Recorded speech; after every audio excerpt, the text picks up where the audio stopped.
Hi everyone, मैं हूँ राहुल चौहान। तो आखिरकार 6 महीने के लंबे इंतजार के बाद वन पीस एनिमे वापस आ रहा है। और 6 महीने पहले 1122वां एपिसोड भी एक बहुत बड़े सीन पे एंड हुआ था, और वो था गार्प का कोबी और अपने सभी मरीन लोगों को बचा लेना। पर ये करता हुआ गार्प बहुत ज़्यादा इंजर्ड हो जाता है, और इस बात का फ़ायदा उठाते हुए ब्लैक बियर्ड के लोग गार्प को पकड़ लेते हैं। और ये एक बहुत बड़ी खबर है, तो ये पूरी दुनिया में आग की तरह फैल जाएगी। और इस खबर में साफ साफ बताया जाएगा कि गार्प लापता है, और वो इसलिए कि वर्ल्ड गवर्नमेंट खुल्लम खुल्ला नहीं बताएगी कि गार्प को ब्लैक बियर्ड के लोगों ने पकड़ लिया है, क्योंकि वर्ल्ड गवर्नमेंट के लिए उसकी छवि ही सब कुछ है, और ये रिवील होने से उसकी छवि खराब हो सकती है। तो इस न्यूज़ पे हमें लूफी के विलेज का रिएक्शन दिखाया जाएगा, और यहाँ पर बहुत सारे लोग गार्प को लेकर चिंता कर रहे होंगे। पर मेयर यहाँ पर लोगों को शांत करेंगे और इनसे कहेंगे कि गार्प एक लेजेंड है, उसको कुछ नहीं होगा। और अब हमें डार्डन को दिखाया जाएगा, और डार्डन कहेगी कि गार्प, लूफी, आखिरकार तुम लोग कर क्या रहे हो। और ठीक इसी वक्त दुनिया भर में अर्थक्वेक और सुनामी आने लगेंगे, और इससे बहुत ज़्यादा तबाही होगी। और अब हमें east blue, south blue, west blue और नॉर्थ ब्लू में लोगों की रिएक्शंस दिखाई जाएगी। और साथ में ये भी बताया जाएगा कि दुनिया भर में किसी को भी अंदाज़ा नहीं हुआ कि ये असल में हो क्यों रहा था, पर इसके होने का असली कारण है 6 दिन पहले वर्ल्ड गवर्नमेंट के हाथों लुलूसिया किंगडम का खात्मा। और अब दुनिया भर में पानी का लेवल 1 मीटर तक बढ़ गया है, क्योंकि 6 दिन बाद भी समुद्र में उस जगह एक बहुत बड़ा गड्ढा हो रखा है। और पानी का लेवल एकदम से इतना ज़्यादा बढ़ने से दुनिया भर में तबाही हो रखी है, और कुछ छोटे मोटे आइलैंड्स तो पूरे के पूरे डूब भी गए हैं। और अब हमें एग हेड आइलैंड को दिखाया जाता है, और स्ट्रो हेड पायरेट्स, वेगापंक्स और एग हेड आइलैंड को तबाह करने के लिए वर्ल्ड गवर्नमेंट ने इस बार इतनी ज़्यादा फोर्स बुला ली है कि इसके सामने एक बस्टर कोल भी कुछ नहीं है। और नेवी के इस काफिले में बड़े और छोटे मिलाकर 100 से ऊपर जहाज है, और इनमें 20 तो युद्ध पोत ही है। और बात करें नेवी सोल्जर्स की, तो उनकी संख्या 30,000 से ऊपर है, और इनके साथ नेवी हेडक्वार्टर्स के 9 वाइस एडमिरल्स और 1 एडमिरल है। और ये एक एडमिरल है किजारू, वो लाइट वाला।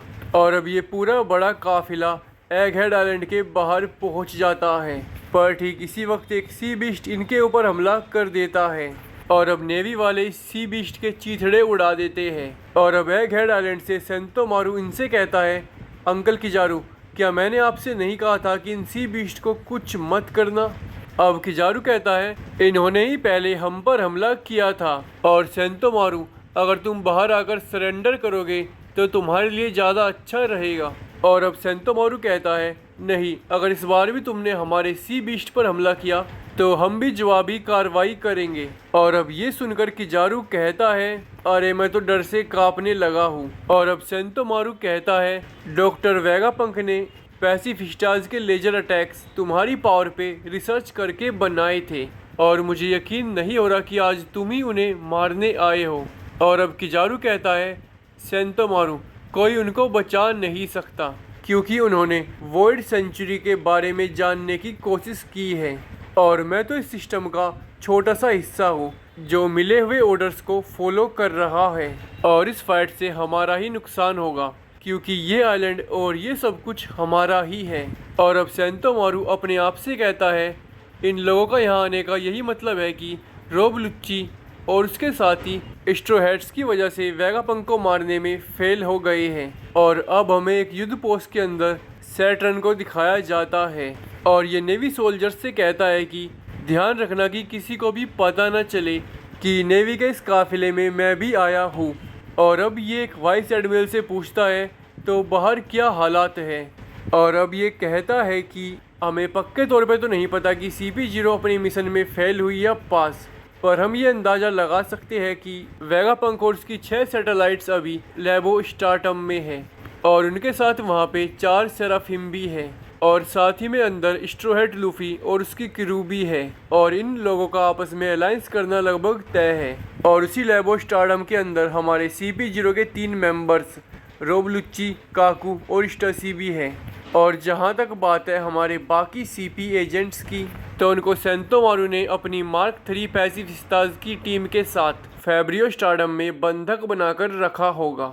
और अभी फ्रंटियर डोम अपनी 100% पावर पे है, तो हम ये कंफर्म कह सकते हैं कि अभी ना तो कोई लेबो स्टारडम के अंदर जा सकता है और ना ही कोई वहाँ से बाहर आ सकता है। और अब सैटर्न कहता है, और एगहेड के सारे रिसर्चर्स और वर्कर्स कहाँ हैं? अब वाइस एडमिरल इसको बताते हैं कि वो सभी लोग कल यहाँ से चले गए थे, पर हमने उन लोगों के जहाज ट्रैक कर रखे हैं।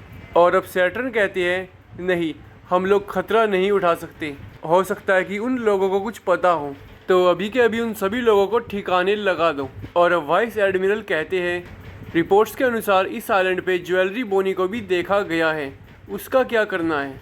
और अब सैटर्न कहते हैं, ओ कुमा की बेटी, वो अब हमारे किसी भी काम की नहीं है, लेकिन वो अभी एक छोटी बच्ची है, तो उसको उसी के हाल पे छोड़ दो।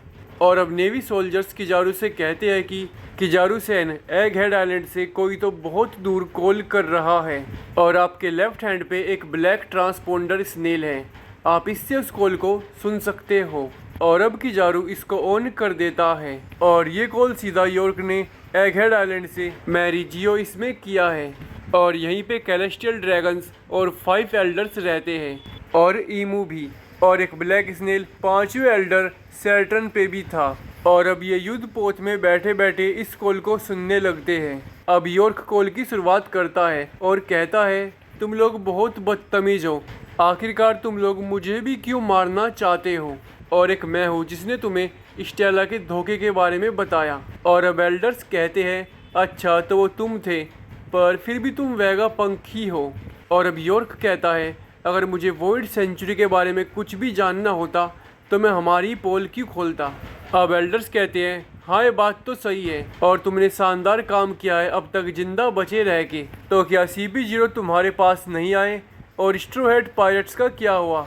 अब यॉर्क कहता है, तुम्हें ये तो पता हुआ कि मेरा 4 सेरिफिम पे कंट्रोल था, तो तुम्हें बिल्कुल भी हैरानी नहीं होनी चाहिए कि मैं अब तक जिंदा कैसे बच गया। अब एक एल्डर कहता है, तो क्या तुम मदर फ्लेम को खुद से बना सकते हो? अब यॉर्क कहता है, देखा, तुम लोगों को भी मुझसे कुछ चाहिए था। अब एल्डर्स कहते हैं, हाँ, ये एक स्पेशल रिक्वेस्ट है। अब यॉर्क कहता है, किसकी? और वैसे भी उसको बनाने के लिए मुझे पावर स्टेशन चाहिए जो कि यहाँ पे है, तो मुझसे प्रॉमिस करो कि तुम लोग मेरी लैब के साथ कुछ भी नहीं करोगे। अब एल्डर्स कहते हैं, ठीक है। अब यॉर्क कहता है, और मैं अभी भी कैलेस्टियल ड्रैगन बनना चाहता हूँ। अब एल्डर्स कहते हैं, हम तुम्हें कैलेस्टियल ड्रैगन बना देंगे। अब यॉर्क कहता है, ठीक है, तो हमारी डील पक्की, और उससे पहले मेरे लिए एक काम कर दो, और वो है मुझे बचा लो, क्योंकि स्ट्रोहेड लूफी यहाँ पे आ गया है और वो मुझे नहीं छोड़ेगा। और ये सुनकर सभी एल्डर्स के साथ साथ एडमिरल किजारू भी शॉक हो जाते हैं और अब यॉर्क धड़ाम से नीचे गिर जाती है। और अब हमें दिखाया जाता है कि स्ट्रोहेड्स की पूरी टीम यहाँ पे आ गई है और इनके साथ ज्वेलरी बोनी, वेगा पंक और रोब लुच्ची भी है। और ये सीन सच में देखने में बहुत एपिक था। और अब जोरो अपनी तलवार को यॉर्क के ऊपर कर देता है और अब यॉर्क 5 एल्डर्स से कहती है, प्लीज़ इन पागलों से मुझे बचा लो। और वन पीस का ये भाग यहीं पे ख़त्म हो जाता है।